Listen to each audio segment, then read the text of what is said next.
नमस्कार, आप देखें न्यूज़ वन इंडिया। मैं हूं आपके साथ पंकज यादव। करते हैं बुलेटिन की शुरुआत बड़ी खबर के साथ। तो आज 3 जिलों के दौरे पर सीएम योगी।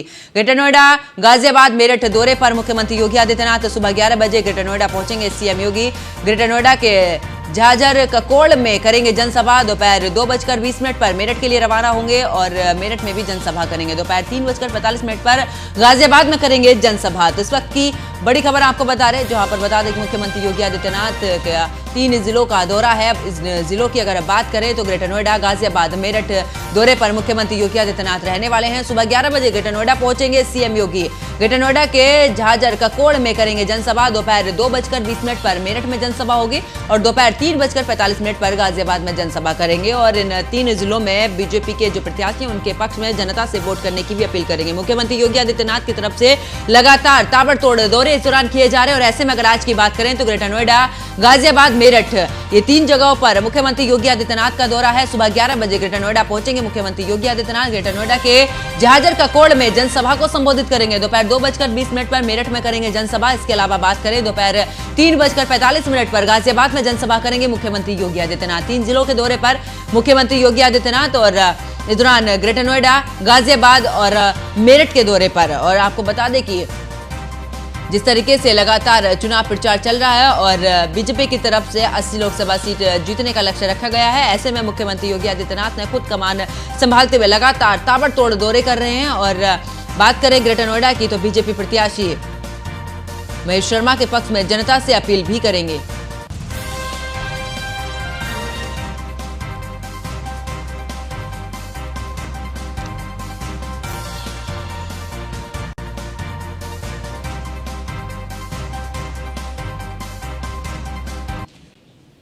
और इसी पर ज्यादा जानकारी के साथ हमारे संवाददाता हापुड़ से मोहम्मद ताहिर हमारे साथ में जुड़ चुके हैं। बुलंदशहर से अशोक कुमार हमारे साथ में जुड़े हुए हैं।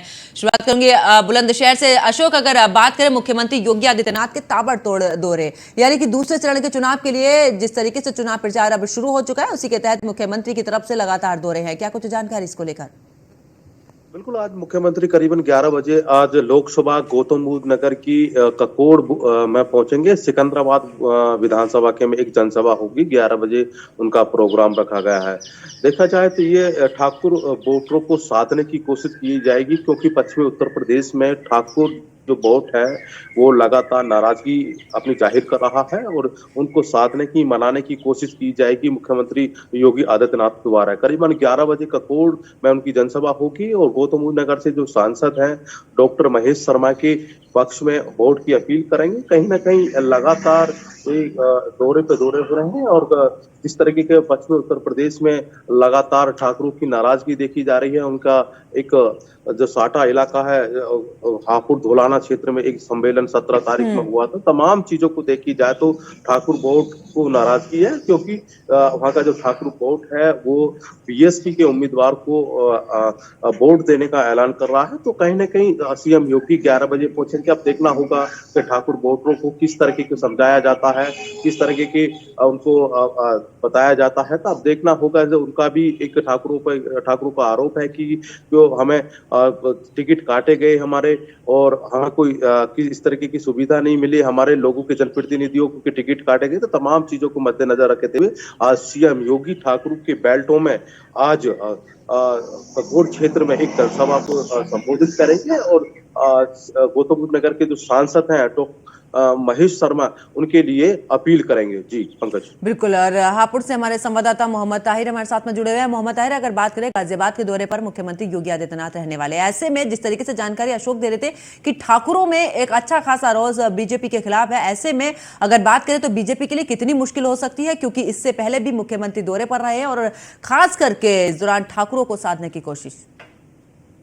यहाँ आपको बता दूं, हापुड़ का ये धौलाना विधानसभा है जो गाजियाबाद लोकसभा में पड़ता है। गाजियाबाद जो बीजेपी प्रत्याशी हैं वो अतुल गर्ग हैं, जिनको वोटों की अपील के लिए आज मुख्यमंत्री आ रहे हैं। मुख्यमंत्री का ये दौरा बहुत अहम है। जो धौलाना जो है, जो गाजियाबाद में धौलाना लोकसभा सीट पड़ती है, ये ठाकुर बहुल्य क्षेत्र है। 60-84 कहा जाता है। यहाँ लगातार ठाकुरों को जिस तरीके से पिछले दिनों ठाकुर वाले क्षेत्र होने की वजह से ठाकुर में काफी नाराजगी थी। लोगों का साफ तौर पर कहना था कि कहीं ना कहीं अगर जनरल वीके सिंह का टिकट नहीं हुआ तो किसी भी ठाकुर को वोट देना जो है टिकट देना चाहिए था, जिसमें खासी नाराजगी थी।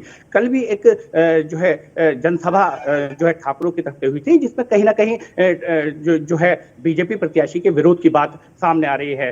हालांकि मुख्यमंत्री का दौरा अहम है और ठाकुर बहुल्य सीट है और ठाकुरों को साधने की कोशिश की जा रही है, उनको मनाने की कोशिश की जा रही है। जो कार्यकर्ता यहाँ जो लोग मौजूद होंगे उनको जीत का मंत्र दिया जाएगा, किस तरीके से लोगों से मिलना है, किस तरीके से लोगों से बात करनी है, किस तरीके से अपनी योजनाओं को लेकर लोगों के पास जाना है और अपनी तरफ वोट की अपील करनी है। जी बिल्कुल। और ताहिर, जिस तरीके से नाराजगी तो देखी जा रही है, लेकिन गाजियाबाद के अगर राजनीतिक समीकरण की बात करें तो क्या कुछ कहता है? हाँ जी, आपको बताना चाहूंगा हापुड़ का ये धोलाना विधानसभा है, ये गाजियाबाद की लोकसभा में आता है और यहाँ देखा जाए तो ठाकुर बहुल्य क्षेत्र है। मुस्लिम और जो है मुस्लिम ठाकुर भी हैं, उसके अलावा जो हिंदू ठाकुर भी हैं, मिलाकर 60-84 कहा जाता है, जिसमें 60 और 84 गांव जो है वो ठाकुरों के हैं। जी बिल्कुल, वापस लौटती हूँ ताहिर आपके पास में, और इस दौरान अशोक कुमार बुलंदशहर से हमारे साथ में जुड़े हुए। अशोक, बुलंदशहर के समीकरण को जानने की कोशिश करेंगे क्योंकि दूसरे चरण में मतदान और ऐसे में ताबड़तोड़ मुख्यमंत्री के दौरे भी हमने देखे हैं ग्रेटर नोएडा के, लेकिन एक तरफ नाराजगी है, दूसरी तरफ हो सकता है कि विपक्ष कहीं इसका फायदा तो नहीं ले जाएगा। बिल्कुल, आपको बता दें कि ये बुलंदशहर की जो विधानसभा गौतम बुद्ध नगर में है, जहां पर ये जनसभा को संबोधित करेंगे सीएम योगी, कहीं ना कहीं अहम है। ये ठाकुर बोल्ट और मोमदन और गुजर बेल्ट का इलाका है जहाँ यहाँ पर यह जनसभा होनी है। तो कहीं ना कहीं ठाकुरों की जो नाराजगी है, बहुत जेवर की बात की जाए तो एक अहम जिम्मेदारी धीरेन्द्र सिंह ठाकुर को भी दी गई है कि ठाकुरों को मनाने की। तो तमाम चीजों को देखा जाए तो विपक्ष को नहीं है, परंतु बीएसपी जो उम्मीदवार है उनको फायदा पहुंच सकता है, क्योंकि बीएसपी ने यहाँ से ठाकुर को ही अपना उम्मीदवार बनाया है। तो कहीं ना कहीं तो समीकरण की बात की जाए तो मोमदन इलाका भी है, तो मोमदन भी काफी अच्छा वोट बैंक है इधर गौतम बुद्ध नगर की गाजियाबाद खुर्जा और सिकंदराबाद बेल्ट में। तो कहीं ना कहीं उनको भी साधने की कोशिश की जाएगा। मेन फोकस आज सीएम योगी का ठाकुरों पर रहेगा, कि लगातार जिस तरीके के पश्चिमी उत्तर प्रदेश की तस्वीर निकल कर आ रही थी, खुद हमारे सहयोगी ने जाकर गांव चौपाल उनकी हकीकत जाना, तो उनकी नाराजगी है। तो नाराजगी मनाने के लिए सीएम योगी लगातार बुलंदशहर में 2 बार, कल के आज भी बुलंदशहर रहेंगे और कल भी बुलंदशहर रहेंगे। तो कहीं ना कहीं सीएम योगी कोई भी कसर नहीं छोड़ना चाहते, क्योंकि पश्चिमी उत्तर प्रदेश वो है कि लगातार बढ़ोतरी की तरफ को ज्यादा जाएगा, क्योंकि एनडीए में जयंत को जाने के बाद में तो कहीं ना कहीं मजबूती दिख रही है। तो संवाद को देखा जाए तो ठाकुरों को साधने की कोशिश की जा रही है, उनको पूरी तरीके से आज बिल्कुल। अशोक, इस दौरान बात करें क्योंकि बुलंदशहर ये वो सीट है जहां पर अगर बात करें तो बीजेपी का गढ़ रही है, और ऐसे में चाहे हम ग्रेटर नोएडा की बात करें, मौजूदा इस समय में भी बीजेपी के ही इस दौरान सांसद है, ऐसे में बीजेपी अपना गढ़ बचाने के लिए पूरी कोशिश करी। दूसरी तरफ अब नाराजगी है तो थोड़ी मुश्किलें तो बीजेपी के लिए पैदा हो रही हैं।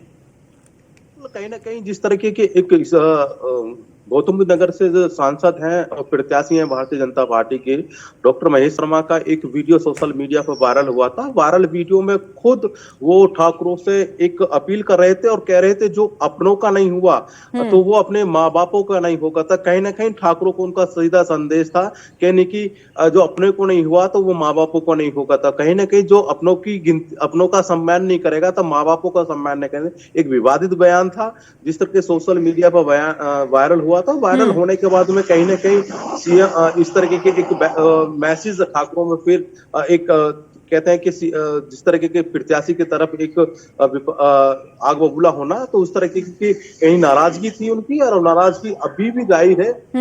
खुद न्यूज वन इंडिया से कई इलाके में जहाँ ठाकुर वोट बैंक है, गौतम नगर की बात की जाने, खुर्जा हुआ, सिकंदराबाद हुआ, बिल्कुल, एक इस तरीके के बयान थोड़ी मुश्किलें जरूर पैदा कर देते। वापस लौटती हूं अशोक, और हमारे साथ में अश्वनी जुड़ चुके हैं लखनऊ से। अश्वनी, अगर बात करें, क्योंकि पहले चरण के मतदान की अगर बात करें तो आने वाले कल में हो जाएगा और चुनाव प्रचार पूरी तरीके से थम चुका है। दूसरे चरण को लेकर आज मुख्यमंत्री की खास करके बात करें, 3 जिलों के दौरे, मेरठ, गाजियाबाद और ग्रेटर नोएडा, और यहां पर अक्सर देख रहे हैं कि जो ठाकुर समुदाय है यानी कि राजपूत समुदाय खासा नाराज नजर आ रहा है। ऐसे में कोर वोट जो है अगर छिटक कर इस तरीके से जाएगा तो नुकसान कितना हो सकता है बीजेपी को? हाँ बिल्कुल, अगर बात करें पश्चिमी उत्तर प्रदेश की, पश्चिमी उत्तर प्रदेश में ये कहा जा रहा है कि क्षत्रिय समाज जो है वो भारतीय जनता पार्टी से नाराज है। लेकिन इस तरह के वाकये तो कई बार हो चुके। पिछला 2022 विधानसभा चुनाव आपको याद होगा जब था, तो ये कहा जा रहा था पश्चिमी उत्तर प्रदेश का जो किसान है वो बहुत नाराज है भारतीय जनता पार्टी से, और इस बार भारतीय जनता पार्टी का पश्चिमी उत्तर प्रदेश में सूफड़ा साफ हो जाएगा। तमाम जो पंडित थे, राजनीति के जानकार थे, वो भी ये कह रहे थे कि पश्चिमी उत्तर प्रदेश में इस बार भारतीय जनता पार्टी कुछ नहीं कर पाएगी। साथ ही साथ थी वो वहां पर कहीं ना कहीं कहा जाता था बूम कर रही है समाजवादी पार्टी के साथ मिलकर के। लेकिन जब रिजल्ट आया था तो रिजल्ट देख के सभी हैरान थे, आश्चर्यचकित थे, क्योंकि जो परिणाम थे वो भारतीय जनता पार्टी के पक्ष में थे। वो कहीं ना कहीं जिन सीटों पर भारतीय जनता पार्टी खुद तमाम नेता मान रहे थे कि वहां हार जाएंगे, वहां पर भी वो जीत गए थे। तो निश्चित तौर पर कहीं ना कहीं जो क्षत्रिय समाज की नाराजगी की बात है वो भी उसी तरीके से है कि उस तरीके से मैनेज किया जा रहा है उसको। कल देखा गया, परसों भी कुछ दिन पहले ही तमाम जगहों पर जो क्षत्रिय समाज की पंचायतें होती वो हुई थी।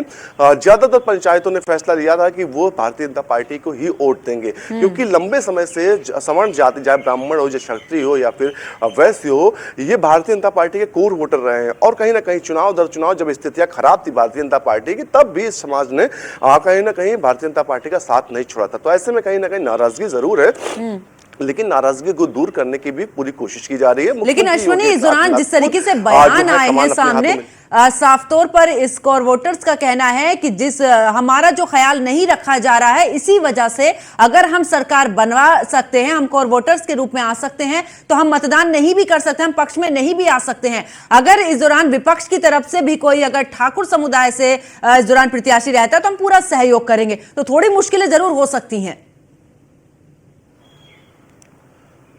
बिल्कुल, मुश्किलों की बात करें तो मुश्किलें तो बहुत जगह से होती हैं, बहुत समस्याएं होती हैं। लेकिन एक और ये भी कहा जाता है उत्तर प्रदेश में, तमाम आप चौराहों पर, चाक चौराहों पर बात करिए, दुकानों पर बात करिए, ये कहा जाता है कि ठाकुरों की सरकार चल रही है।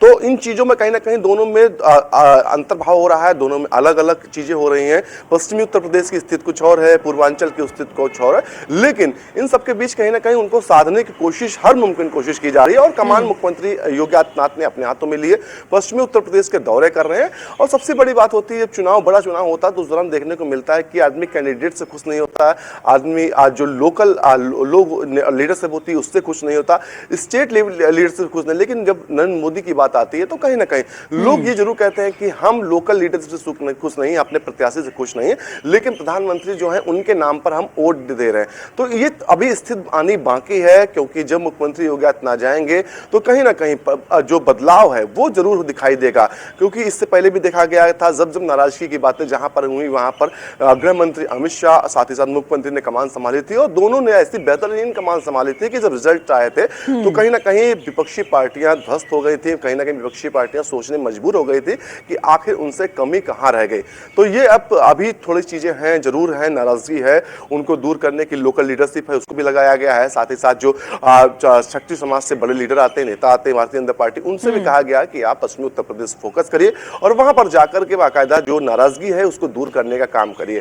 तो निश्चित तौर पर कहीं ना कहीं इन चीजों पर काम हो रहा है, मुख्यमंत्री खुद इस पर मॉनिटरिंग कर रहे हैं। साथ ही साथ भाजपा प्रदेश अध्यक्ष हैं, वो लगातार पश्चिमी उत्तर प्रदेश के लीडरशिप के संपर्क में है और कहीं ना कहीं दिशा निर्देश दे रहे हैं कि किस तरीके से वहां पर काम करना है, कैसे जो मैनेज करना है। जहां पर नाराजगी ज्यादा है वहां पर खुद जाकर के जो है बात करिए जाकर के, और अगर बात नहीं बन रही है तो शीर्ष नेतृत्व को उससे कहीं ना कहीं बताइए, शीर्ष नेतृत्व के बड़े नेता वहां जाकर के उनसे बात करेंगे। जी बिल्कुल, वापस लौटती अश्विनी और मोहम्मद ताहिर, अगर बात करें, क्योंकि बीते दिन हमने देखा है कि राहुल गांधी और अखिलेश यादव ने प्रेस कॉन्फ्रेंस भी की थी, तमाम इस दौरान मुद्दे भी उठाए थे और प्रधानमंत्री नरेंद्र मोदी पर भी इस दौरान तंज कसते नजर आए थे। अगर बात करें क्या कहता है इस दौरान गाजियाबाद का समीकरण के इस बार के वोटर्स जो हैं वो आखिरकार किस ओर, और अगर राजनीतिक हलचल की बात करें तो हालांकि आपको बता दूं, बीजेपी ने यहाँ से अतुल गर्ग को टिकट दिया है, तो कांग्रेस की बात की जाए तो डॉली शर्मा यहाँ चुनाव मैदान में है।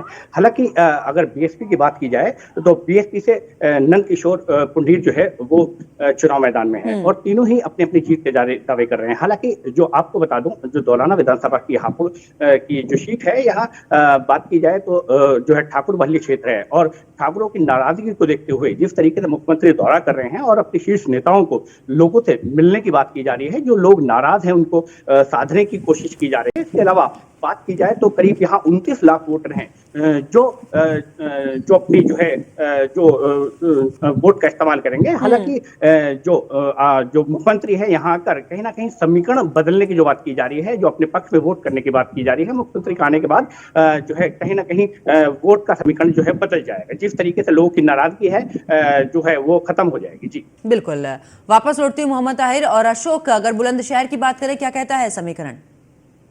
बिल्कुल, समीकरण की बात की जाए करीबन 18 लाख वोटर है बुलंदशहर में, जहां देखी जाए तो तादाद में 3 लाख वोटर मुंडन है, मुस्लिम वोट है और जाट है, ठाकुर है, एससी है, लोधा है। ये सब तमाम चीजों, ये चारों वोट बहुत अच्छा वोट है और कल्याण सिंह का पूरा गण है बुलंदशहर में। जहां बात की जाए तो कल्याण सिंह का वोटर बड़ा फोकस करता है और अहम रोल रहता है, चाहे कैसे भी चुनाव हो, चाहे विधानसभा चुनाव हो या लोकसभा चुनाव हो या जिला पंचायत का चुनाव हो। तो तमाम चीजों को देखे जाए तो लोधा जो वोट है उनसे ही समीकरण की बदलता है, क्योंकि जो श्याना विधानसभा है वहां पर करीबन काफी अच्छा वोट बैंक है, तो जिसको लोगों की बढ़ोतरी होती है लोकसभा में वो श्याना से ही लेकर चलते हैं। तो तमाम चीजों को देखा जाए तो भारतीय जनता पार्टी का जो कैंडिडेट, यहाँ बुलंदशहर की बात की जाए या 2 सीट जो गौतम बुद्ध नगर में की गई है, तो वहां पर तो समीकरण बदल रहे हैं। नहीं तो बुलंदशहर में जो सीट है वो एक तरफा सीट है, विपक्ष का जो कैंडिडेट है वो डैमेज कैंडिडेट उतार दिए हैं, कोई उनका जनता में रहकर उन्होंने कोई कार्य नहीं करे हैं। हालांकि नगीना से आकर यहाँ पर चुनाव लड़ रहे हैं गिरिचंद जाटा, वो नगीना से सांसद रहे हैं। बीएसपी और इंडियन गठबंधन का जो प्रत्याशी है, हालांकि वो अनूपशहर विधानसभा से हैं, पर उनका जो कैंपेन है बहुत कम चल रहा है, लोगों के बीच नहीं जा रहे हैं। तो भारतीय जनता पार्टी बिल्कुल हर बूथ पर अपना फोकस कर रही है और प्रदेश अध्यक्ष का करीबन इस महीने में 4 से 5 बार दौरा बुलंदशहर का हो जाना एक बड़ी बात होती है, क्योंकि पूरी तरह से तैयारी है। वहीं देखा जाए तो सीएम योगी भी दूसरी बार बुलंदशहर आ रहे हैं। तो कल की डेट में जो जनसभा 19 तारीख को होगी वो बुलंदशहर होगी, वो भी ठाकुरों को साधने की कोशिश की जाएगी, क्योंकि ठाकुर बेल्ट में ही उनको चुनावी जनसभा है शिकारपुर में। कहीं ना कहीं ठाकुरों को फोकस किया जा रहा है। नई नई तस्वीर जो निकल कर आ रही थी, कहीं ना कहीं हमारे जो हमें योजना है, हमें जो हमारे जनप्रतिनिधि है उनको टिकट काटे गए, अपनी जो लाभ है उनको टिकट अपनों को जो लोग हैं उनको दिया गया। तो कहीं ना कहीं तमाम चीजों को नाराजगी दूर करने के लिए सीएम योगी खुद शिकारपुर में एक जनसभा को संबोधित करेंगे। तमाम चीजों को देखी जाए तो तमाम संगठन के जो नेता हैं, क्षेत्रीय समाज के जो नेता हैं, वो उनको भी लगाया गया है कि इन वोटरों को समझाया जाए पूरी तरीके से। कहीं ना कहीं ठाकुरों ने साफ कह दिया कि हम सरकार बनाना भी जानते हैं तो गिराना भी जानते हैं। तो कहीं ना कहीं सीधी एक धमकी कह सकते हैं कि कहीं ना कहीं उनकी नाराजगी काफी है। उन नाराजगी को कैसे दूर करते हैं सीएम योगी? आज की जनसभा में ग्रेटर नोएडा की गौतम बुद्ध नगर की जनसभा जो ककोड़ में होगी, उसमें भी देखा जाएगा किस तरीके की नाराजगी दूर करते हैं। अब देखना होगा जिस तरह की सीएम योगी 11 बजे ककोड़ पहुंचेंगे, संबोधित करेंगे। कहीं ना कहीं जिस तरीके की कल गाजियाबाद में प्रेस कॉन्फ्रेंस हुई इंडियन गठबंधन की, उनकी बातों को भी विशेष तरीके से ध्यान रखा जाएगा और उन पर क्या तीखा हमला बोलते हैं वो 11 बजे के बाद। बिल्कुल अशोक, वापस लौटती हूँ और अश्वनी, अगर बात करें क्योंकि 80 लोकसभा सीटों का लक्ष्य बीजेपी की तरफ से रखा गया, खास करके जो जीती हुई सीटें हैं बीजेपी की पहले से, उसे अपने हाथ से जाने देना नहीं चाहती पूरी तरीके से फोकस, लेकिन हारी हुई सीटों पर भी एक के बाद एक चुनावी प्रचार में कोई भी कोर कसर बीजेपी की तरफ से नहीं छोड़ी गई है। बिल्कुल, अगर बात करें जीती हुई सीटों की तो पिछली बार 64 सीटों पर भारतीय जनता पार्टी ने जीत हासिल की थी। 16 सीटें भारतीय जनता पार्टी के हाथ से फिसल गई थी, जिसमें से रामपुर और आजमगढ़ उपचुनाव में भारतीय जनता पार्टी ने जीत ली थी। 14 सीटें बची थी जहां पर हार का सामना करना पड़ा था। तो ऐसे में कहीं ना कहीं भारतीय जनता पार्टी उन 14 सीटों को लेकर के अलग से रणनीति बना रही थी। लेकिन पिछले 2019 अगर लोकसभा चुनाव की बात करें तो उसका गणित और अलग था, क्योंकि उस बार बसपा और सपा एक साथ चुनाव लड़ी थी। संभावना ये थी कि तभी दोनों ये जो 14 सीटें हारी थी वहां पर नुकसान हुआ था भारतीय जनता पार्टी को, क्योंकि जो सीटें हारी थी या तो वहां मुस्लिम बाहुल्य क्षेत्र थे या फिर दलित बाहुल्य क्षेत्र थे। तो ऐसे में कहीं ना कहीं उन पर लगातार काम हो रहा है। पिछले 5 सालों में भारतीय जनता पार्टी ने उन सीटों पर काम किया और कहीं ना कहीं रणनीति उनकी सफल भी नजर आ रही है, क्योंकि जिस तरीके से भारतीय जनता पार्टी जब कैंडिडेट उतार रही है तो समाजवादी पार्टी उसके विपक्ष में उतार रही है और कहीं ना कहीं बसपा उतार करके त्रिकोणीय जो है समीकरण बनाए दे रही है। अभी बात कर लेंगे जौनपुर सीट है, मान लीजिए जौनपुर सीट थी जो भारतीय जनता पिछले उपचुनाव में बसपा के पास थी गठबंधन के तहत, लेकिन इस बार भारतीय जनता पार्टी ने अपना कैंडिडेट उतारा, साथ ही साथ जो है सपा ने बाबू सिंह कुशवाहा को उतारा। इसके अलावा आज जो जौनपुर से बसपा ने जो है वो धनंजय सिंह की वाइफ को उतार दिया। तो त्रिकोणीय श्रृंखला वहां बन रही, त्रिकोणीय पूरा खेल हो गया। तो ऐसे में कहीं ना कहीं भारतीय जनता पार्टी इन चीजों में अभी भी आगे चल रही है और समाजवादी पार्टी के जहां पर चुनाव लड़ रही, भारतीय जनता पार्टी चुनाव लड़ रही, जहां पर बसपा इतना बेहतर चुनाव लड़ेगी उतना ही फायदा कहीं ना कहीं भारतीय जनता पार्टी को मिलता हुआ नजर आया। क्योंकि मुस्लिम कोर वोटर जो है वो अगर उसका बिखराव होता तो निश्चित तौर पर समाजवादी पार्टी इसका नुकसान सीधे तौर पर उठाएगी।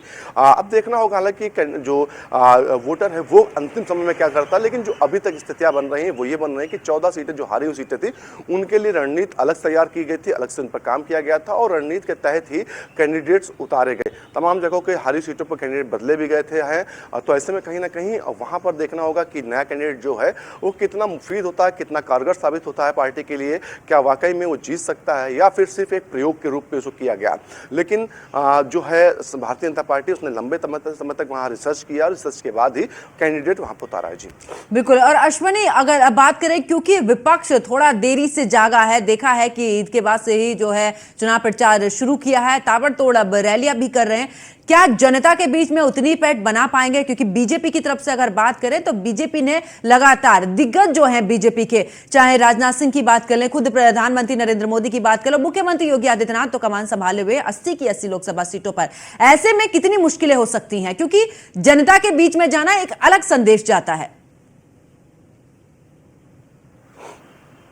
बिल्कुल, रणनीतिक तौर पर देखें तो कहीं ना कहीं अभी जो चाहे विपक्षी पार्टियां के बेहद पिछड़ी हुई हैं, चाहे वो बसपा हो, चाहे समाजवादी पार्टी या कांग्रेस हो। जहां एक और देखा गया कि भारतीय जनता पार्टी की ओर से पिछले 20 से 25 दिन पहले से ही चुनावी माहौल बना दिया गया था। जिन सीटों पर चुनाव होना है वहां पर 3 से 4 बड़े नेताओं ने रैलियां कर ली है। तो ऐसे में कहीं ना कहीं वहां पर उसका असर दिख रहा है। हालांकि जो नाराजगी हो सकती है वो अलग की बात है, बहुत चीजें होती है वो अलग की बात, लेकिन जो फिलहाल का माहौल है वो कहीं ना कहीं भारतीय जनता पार्टी उसमें भारी दिखाई दे रही है। क्योंकि चुनावी प्रसार के लिहाज से भारतीय जनता पार्टी आगे चल रही है। अगर समाजवादी पार्टी की बात करें तो कहीं ना कहीं खाना पूर्ति तरीके से लगता है कि खाना पूर्ति समाजवादी पार्टी की ओर से चुनावी प्रचार की जा रही है। सिर्फ अखिलेश यादव चुनाव प्रचार करने पहुंच रहे हैं, बस एक रैली संबोधित कर रहे हैं, उसके बाद फिर वापस हो रहे हैं वहां से। तो ऐसे में कहीं ना कहीं जो जमीनी जो जनता है वो इस चीज को देख रही है, एनालिसिस कर रही है कि अभी से इनके पास समय नहीं है, चुनाव जीतने के लिए इनको मेहनत नहीं करनी, तो आगे चल के क्या करेंगे। और ये मैसेज कहीं ना कहीं भारतीय जनता पार्टी जनता के बीच देने में सफल भी हो रही है। तो निश्चित तौर पर कहीं ना कहीं ऐसे में समाजवादी पार्टी, कांग्रेस सिर्फ अभी तक संयुक्त रूप से प्रेस कॉन्फ्रेंस तक सीमित रह गई है। उससे आगे बढ़कर के जमीन पर उतर के कहीं ना कहीं जो चुनावी प्रचार है वो कहीं नहीं कर पा रही। इसका नुकसान भी हो सकता है समाजवादी पार्टी को, विपक्ष को। दूसरी ओर मायावती हैं, उन्होंने अभी तक कोई कमान नहीं संभाली, अभी जाकर के उन्होंने किसी भी तरह की कोई जनसभा नहीं। बिल्कुल। और अश्वनी, लगातार अगर रणनीति की बात करें तो रणनीति के तहत हर एक पार्टी अपने पूरे जोर के साथ में चुनाव प्रचार में लगे। आप तीनों सहयोगी मेरे साथ में जुड़े, आप तीनों का बहुत बहुत शुक्रिया।